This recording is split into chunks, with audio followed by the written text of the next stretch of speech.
रीमा साहबा, बड़ा इंपॉर्टेंट सवाल आपसे किया गया है। शर्मिला फारूकी साहिबा ने मौलाना फजल रहमान ने जो बयान दिया था कम उम्री की शादियों के बिल के खिलाफ रियासत से बगावत करने का, उसके ऊपर सख्त एक्शन लेने का मुतालबा किया है।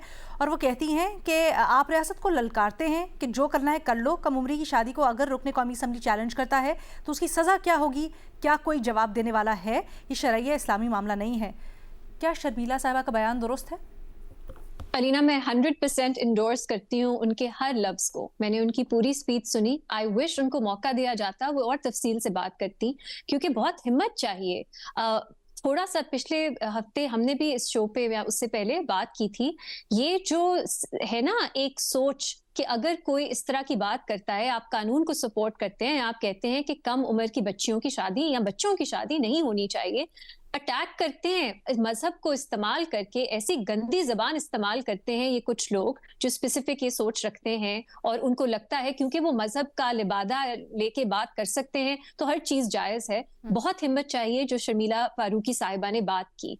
और मेरा ख्याल है और भी लोगों को जो ईवान में हैं उन्हें सपोर्ट करना चाहिए इस बात को, क्योंकि अगर आप पार्लियामेंट हैं, आपका काम है कानून साजी करना, और आप ही के रुकन जो है वो कहते हैं आप बगावत करेंगे वो उसी कानून की, तो ये बिल्कुल एक्सेप्टेबल नहीं होना चाहिए। हाँ, ये बात है कि ये जुर्म है, इसके खिलाफ कोई मतलब क्रिमिनल प्रोसिक्यूशन होनी चाहिए, ये मैं नहीं समझती। अगर इम्प्लीमेंट करते हैं वो जो अपनी थ्रेट है उस पर जरूर हमारे कानून में उसमें क्रिमिनल सजाएं मौजूद हैं। एक और चीज है लीना, ये सोच जो है ना कि इस कानून को अपोज करने की, उसमें इतनी कॉन्ट्रडिक्शंस हैं, क्योंकि ऑलरेडी पंजाब में भी, पूरे पाकिस्तान में 16 साल कुछ प्रोविंसेस में, केपी और पंजाब में अभी भी उम्र है बच्चियों की शादी की।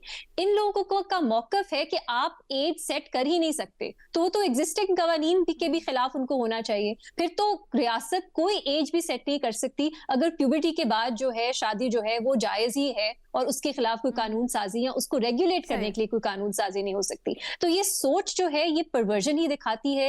ये मर्द हैं, ये चाहते हैं कि ये छोटी छोटी बच्चियों के साथ शादी कर सके। ये जो माइंडसेट है, हर तरफ से मेरा तो ख्याल है इस पे आवाज उठनी चाहिए। It should not be acceptable कि अगर कोई मजहब का सहारा या इस्लाम का सहारा लेता है तो आप उनकी बात को चैलेंज ही नहीं कर सकते, चाहे वो साइंस हो, चाहे वो आपकी जो एक सोशल आपकी सोसाइटी है वो हो, हेल्थ हो, हर तरह से रियासत को रेगुलेट करना चाहिए कि कब शादी हो सके। और मजहब जो एक अच्छी तरह से बिल्कुल ऑब्जेक्टिवली अगर इस्लाम को भी पढ़े तो कोई पाबंदी नहीं है इस पे। तो मेरा ख्याल है इस तरह की जो सोच रखते हैं उनको बिल्कुल आपको लेना चाहिए, उनको उनको उनको डरना नहीं चाहिए उनसे, और उनको चैलेंज करना चाहिए, कन्फ्रंट करना चाहिए। तो excellent, I loved every word जो शर्मिला फारूकी साहिबा ने किया, और आई विश आगे भी चल के उनको ईवान से बाकी मेंबर्स से भी सपोर्ट मिले। रीमा, आई अंडरस्टैंड कानूनी तौर पर तो क्योंकि कोई अभी तक अमल हुआ नहीं तो उसके ऊपर कोई एक्शन नहीं लिया जा सकता, लेकिन हमने देखा है कि रियासत ने अभी कुछ ही अरसा पहले ये कहा भी है, बल्कि वाजे किया है कि मज़हब की बुनियाद पर किसी भी तरह से किसी को एक्सप्लॉइट नहीं करने देंगे। क्या आप समझती हैं ये उसी ज़ुमरे में आता है, और हुकूमत इसके ऊपर क्या कर सकती है आपके ख्याल में? थोड़ा ये भी वाजे कीजिएगा। अलीना, शुरू में तो मेरा ख्याल है आपको मुजम्मत करनी चाहिए और आपको कॉल आउट करना चाहिए, ये पहला स्टेप होना चाहिए। हमारे ना, हम खौफ में चले जाते हैं, हम डर जाते हैं कि जो लोग मजहब का इस्तेमाल करके कुछ भी कह देना, हम उन्हें कन्फ्रंट नहीं कर सकते, क्योंकि एक खौफ है कि सोसाइटी में कोई बैकलैश ना आ जाए। सो सबसे पहले तो ये खौफ खत्म करना है। बाकी मैं हमारे कवानीन को, खास तौर पे जो क्रिमिनल नौयत के हैं, उनको एक मखसूस अंदाज में पढ़ती हूँ। मुझे नहीं लगता कि जब तक आप इम्प्लीमेंट ना करें, जब तक कुछ ऐसा ना लगे कि आप जेन्युइनली ये करने जा रहे हैं, तब तक कोई क्रिमिनल नौयत की प्रोसिक्यूशन हो सकती है। बट एक मैसेज शुड बी क्लियर कि दिस इज नॉट एक्सेप्टेबल। तो ये एक शुरुआत पैगाम देने की जरूरत है साहिबा ने की, बिल्कुल। बाकी आई वुड एक्सपेक्ट कि एक तो, और अलीना, सबसे बेहतर होगा कि पंजाब में भी सबसे बेहतर रद्द अमल इस पे ये होगा कि आप पंजाब में भी और केपी में भी ये कानून पास करें। अभी भी 16 साल की बच्चियों की शादी की उम्र है, उसको बढ़ा के 18 साल करें। इससे बेहतर जवाब इस माइंडसेट का नहीं हो सकता। बल्कि ये बात उठाई आपने, आई होप हमारे आवाज़ पंजाब हुकूमत तक, मरीम नवाज साहिबा तक पहुंचेगी और इसके ऊपर अमल दरामद होगा। फ़खर दुरानी साहब, आपसे पूछा जा रहा है कि आज हमने देखा 17 महीने बाद सरदार अख्तर मेंगल साहब का कौमी असम्बली से इस्तीफ़ा मंजूर किया गया है। इस वक्त हम देख रहे हैं फ़ज़ा भी कुछ ऐसी है, बलूचिस्तान के ऊपर बड़ी बात भी हो रही है और तवज्जो का मरकज़ भी है, एंड राइटली सो। इस वक्त یہ استعفیٰ منظور ہونا کیا آپ کے خیال میں درست فیصلہ ہے، یا آپ کے خیال میں افہام و تفہیم سے ان کو واپس لے کے آیا جا سکتا تھا اسمبلی کے اندر اور سیاست یا سیاسی ڈسکورس کا حصہ بنانا چاہیے تھا؟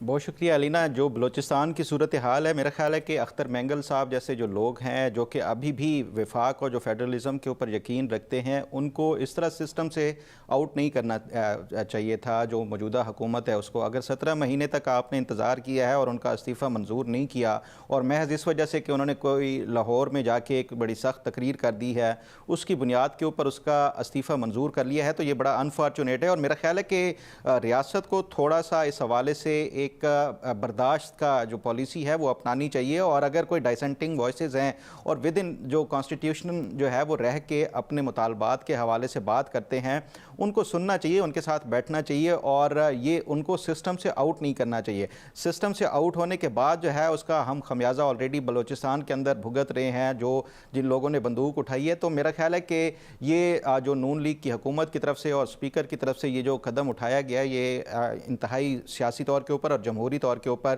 یہ کسی طور کے اوپر بھی درست فیصلہ نہیں ہے. Can I play devil's advocate for a second? یہ کہا جاتا ہے کہ جس وقت ہم حالت جنگ میں ہیں جیسے کہ بلوچستان میں، اس وقت ایک واضح اپروچ، ایک واضح آواز جانی چاہیے، اس میں کلیئرٹی ہونی چاہیے. اس وقت اس طرح کی ڈائسینٹنگ آوازوں کی گنجائش نہیں ہونی چاہیے. کیا آپ سمجھتے ہیں اس کو خاطر میں رکھتے ہوئے حکومت کا موقف یا ان کی جو اقدام ہے وہ درست ہے، یا پھر اس کو کسی اور طریقے سے ہینڈل کیا جا سکتا تھا؟ دیکھیں، اگر تو ڈائسنٹنگ وائس اس سینس میں ہے کہ وہ بھی انہی دہشت گردوں کو اور وہ بھی انہی بندوق اٹھانے والوں کے ساتھ اور ان کا بیانیے کو آگے جو ہے وہ ریپیٹ کر رہے ہیں یا ان کو سپورٹ کر رہے ہیں، تو پھر تو ایک اور بات ہے. لیکن اگر وہ صرف یہ کہہ رہے ہیں کہ بلوچستان کے حقوق کے حوالے سے یا جو بلوچستان میں ایک شفاف الیکشن کے حوالے سے یا اس طرح کی ود ان کانسٹیٹیوشنل لمٹ اگر کوئی بات کر رہا ہے، تو وہ ڈائسنٹنگ وائسز میرا خیال ہے کہ ریاست کا اتنا دل بڑا ہونا چاہیے کہ وہ اس طرح کی آوازوں کو برداشت کیا جا سکتا ہے. آپ اگر بالکل درست ہے کہ جو بندوق اٹھانے والے ہیں ان کے خلاف سخت سے سخت اور بے رحم آپریشن کریں، یہ وقت کی ضرورت بھی ہے. لیکن زیادہ سے زیادہ لوگوں کو اس طرح اگر خلاف کرتے جائیں گے، اور وہ بھی ان لوگوں کو جو فیڈرلزم کے اوپر ابھی بھی یقین رکھتے ہیں، تو میرا خیال ہے کہ یہ ریاست کی طرف سے یہ ایک جلد بازی کی گئی ہے، یا کم از کم یہ ایک جمہوری طور کے اوپر کوئی یہ درست قدم نہیں ہے. ٹھیک ہے، بہت شکریہ فخر درانی صاحب. عمر چیمہ صاحب سے ہو رہے بنگلہ دیش سے متعلق سوال. میرے پاس سوال یہاں پر ہیں، پڑھ دیتی ہوں. چیمہ صاحب، پوچھا جا رہا ہے بنگلہ دیش میں انتخابات سے پہلے نوجوان نسل کی بھارت مخالف ناراضی بڑھ رہی ہے. دوسری جانب کرکٹ تنازع میں پاکستان کی جانب سے بنگلہ دیش کی حمایت نے ایک نیا صفاتی رنگ ڈال دیا ہے. بنگلہ دیش کے انتخابات جنوبی ایشیا کی طاقت کے توازن پر کتنا اثر ڈال سکتے ہیں؟ ان کی اہمیت کیا ہے؟ لینا، جب اخبارات کا زمانہ تھا، جب ابھی ٹیلی ویژن بھی نہیں آئے تھے، تو اس ٹائم ایک سینئر ایڈیٹر ہے، ان سے ایک بات منسوب ہے. وہ کہتے ہیں کہ جب صبح سٹینڈز پر اخبار لٹکے ہوتے ہیں تو ادھر ایڈیٹر سے لے کے رپورٹر سارے لٹکے ہوتے ہیں، یعنی کہ ان کی اکاؤنٹیبلٹی ہوتی ہے، لوگ فیصلہ کر رہے ہوتے ہیں ان کے بارے میں. ابھی یہ جین زی اور یہ سارے معاملات جو ہیں یہ بھی ادھر لٹکے ہوئے ہیں کہ بنگلہ دیش میں کیا فیصلہ کیا آتا ہے.